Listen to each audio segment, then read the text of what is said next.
Hello students, welcome back आपके अपने YouTube channel Jain chemistry classes. Today we are going to start adsorptions isotherm. तो adsorption isotherm अपने नाम से ही क्लियर कि इसमें हम एडजॉर्प्शंस के ऊपर इफेक्ट देखेंगे। कब? At constant temperatures. किसका इफेक्ट? प्रेशर का इफेक्ट। कि प्रेशर को अगर हम चेंज करें एट कांस्टेंट टेम्परेचर्स तो एडजॉर्प्शन क्या होगी? इंक्रीज और डिक्रीज। तो suppose A gas is enclosed in a cylinder with frictionless pistons.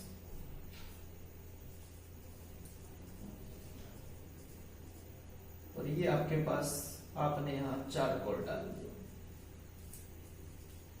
तो गैस मॉलिक्यूल एडजॉर्बेंट की सरफेस पर एडजॉर्ब होगा, बट ऑन इंक्रीजिंग प्रेशर, अगर हम पिस्टन को नीचे प्रेस करेंगे ऑन इंक्रीजिंग प्रेशर्स, तो number of gas molecule on the surface of adsorbent will adsorb more. We can say that adsorption is directly proportional to pressures at constant temperatures. So then extent of adsorptions, that is x by L, where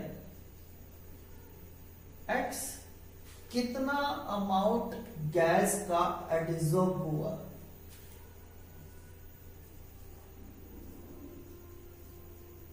तो gas adsorb, and M कितने मास के ऊपर gas adsorb हुई, mass of adsorbent. So, extent of adsorptions, that is x by m, is directly proportional to pressures. But अगर हम यहाँ पर pressure increase करते रहे, एक टाइम ऐसा आएगा कि सरफेस आपके पास ऑलमोस्ट कंप्लीटली फिलअप हो जाएगा, then no adsorptions take place. But in actual way एडजॉर्प्शंस तब भी होगी, बट साथ ही साथ desorption take place. Adsorptions as well as desorptions take place. So condition आ जाएगी इक्विलिब्रियम की, adsorptions as well as desorptions take place. So equilibrium conditions पर हम कह सकते हैं कि अब एडजॉर्प्शंस नहीं हो रही है। कब? At high pressures. तो मतलब x by m now become constant. It does not depend upon pressures. तो यहां पर हमने कंक्लूजन निकाला,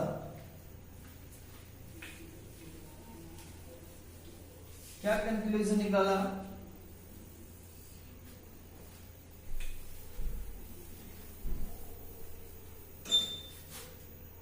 at low pressure x by m is directly proportional to pressures, and at high pressure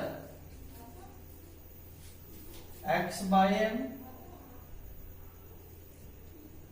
pressure पे depend नहीं कर रहा है, p raised to power 0 x by m। और अगर हम प्रेशर के बीच में ग्राफ ड्रॉ करते हैं तो आप कह रहे हैं at low pressure x by m directly proportional to pressure, and at high pressure x by m becomes constant.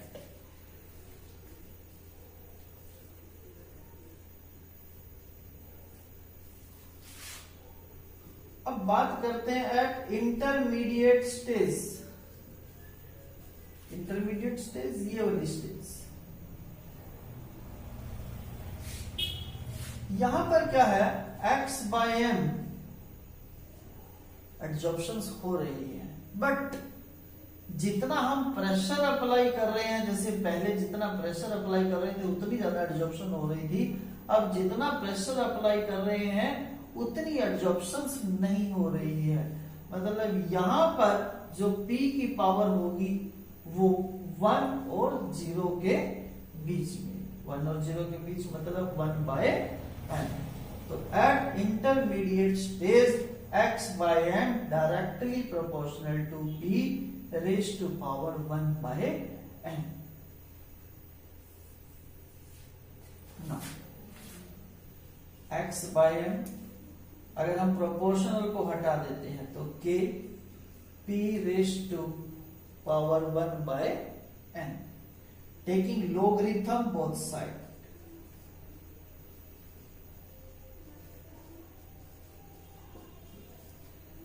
log x by m is equal to log k p 1 n, और log x by m is equal to log k plus 1 by n log p, or this equation can also be written as log x by m is equal to, इसको पहले लिख लिया, 1 by n log p plus log k, which is similar as that of straight line y is equal to mx plus c, where y log x by m, x log p, m 1 by n and c log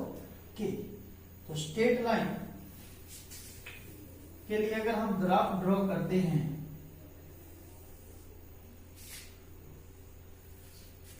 y और x के बीच में, y मतलब log x by m, x यहां पर क्या है log p के बीच में at constant temperatures, then it will be a straight line। So these equations log x by m equal to 1 by n log p plus log k is known as Freundlich's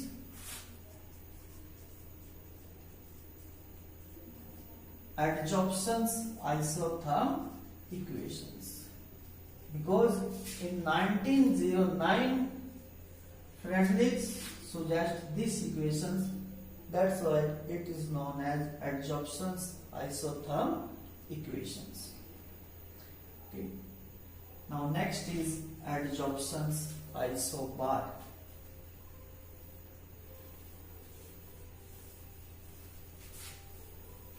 adsorption isobar, bar pressure के लिए word use होता है, तो adsorption isobar मतलब at constant pressure. अब यहां पर हम सिर्फ टेम्परेचर को चेंज करेंगे, तो ये फैक्ट हम कल भी डिस्कस कर चुके थे। In case of physical adsorption,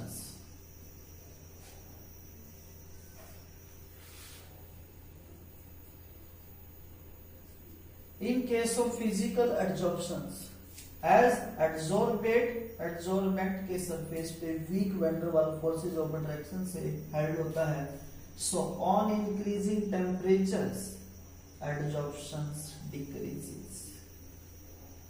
But in case of chemical adsorptions,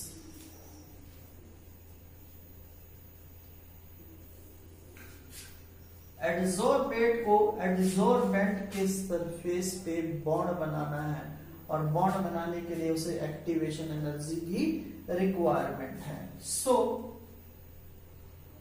एडसॉर्प्शंस increases on increasing temperatures become maximum,